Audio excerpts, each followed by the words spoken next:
शहर के बाहर बना पुराना हॉस्पिटल लगभग खाली था। रात के 2 बजे थे और केवल कुछ मरीज और ड्यूटी पर मौजूद नर्सें ही अंदर थीं।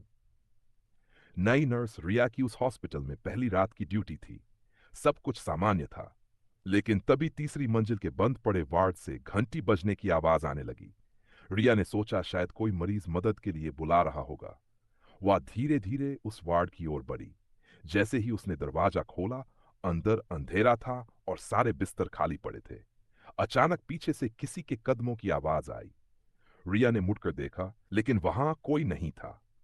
तभी वार्ड के कोने में रखा पुराना व्हील चेयर अपने आप धीरे धीरे चलने लगा। रिया डर गई और जल्दी से बाहर निकलने लगी, लेकिन दरवाजा अपने आप बंद हो गया। कमरे में एक धीमी आवाज गूंजी, क्या तुम मुझे देख सकती हो? रिया ने कांपते हुए चारों तरफ देखा। खिड़की के पास एक सफेद साया खड़ा था जो धीरे तरफ बढ़ रहा था।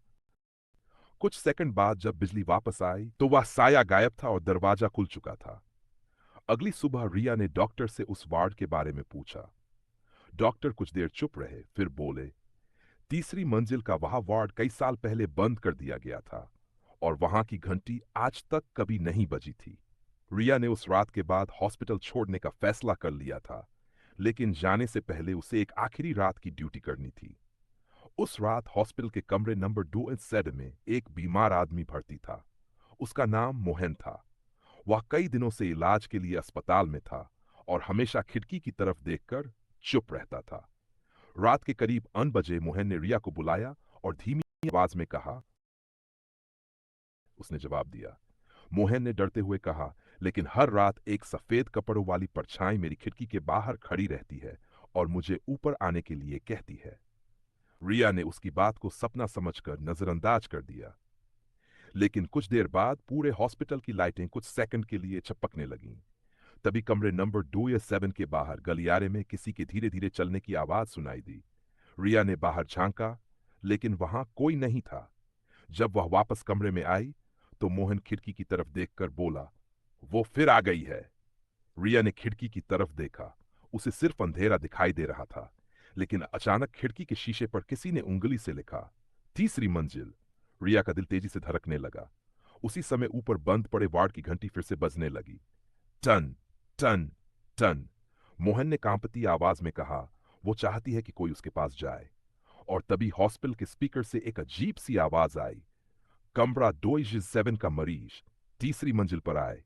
लेकिन उस हॉस्पिटल में तीसरी मंजिल का स्पीकर सिस्टम कई साल पहले बंद किया जा चुका था। रात के 2 बजे थे। कमरा 2-7 में रिया और मोहन बैठे थे। तभी फिर से हॉस्पिटल के स्पीकर से आवाज आई, कमरा 2-7 का मरीज तीसरी मंजिल पर आए। मोहन बहुत डर गया। उसने रिया से कहा, मुझे लगता है यह आवाज मुझे ही बुला रही है। रिया ने हिम्मत जुटाई और दोनों तीसरी मंजिल की ओर बढ़ने लगे। जैसे ही वे वहां पहुंचे, लंबा गलियारा बिल्कुल शांत था और अंदर से हल्की रोशनी आ रही थी। वे धीरे धीरे अंदर गए। कमरे के बीचों बीच वही पुरानी व्हील चेयर रखी थी। उसके पास एक पुरानी मरीजों की रजिस्टर किताब पड़ी थी। रिया ने किताब खोली और देखा कि कई साल पहले उस वार्ड में एक मरीज भर्ती था जो हमेशा अकेला रहता था और चाहता था कि कोई उससे बात करे। वार्ड बंद होने के बाद उसकी याद में यह कमरा हमेशा के लिए छोड़ दिया गया था। तभी कमरे में एक ठंडी हवा चली और घंटी अपने आप बजने लगी।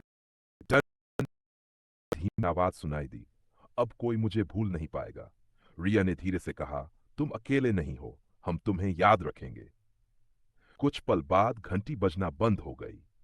कमरे की रोशनी सामान्य हो गई और दरवाजा अपने आप खुल गया। अगली सुबह हॉस्पिटल के कर्मचारियों ने बताया कि कई सालों में पहली बार तीसरी मंजिल पूरी तरह शांत थी। मोहन की तबीयत भी पहले से बेहतर लग रही थी। लेकिन आज भी उस पुराने हॉस्पिटल में काम करने वाले लोग कहते हैं कि बारिश वाली रातों में तीसरी मंजिल से कभी कभी घंटी की हल्की आवाज सुनाई देती है, मानो कभी ये जांच रहा हो कि कोई याद करता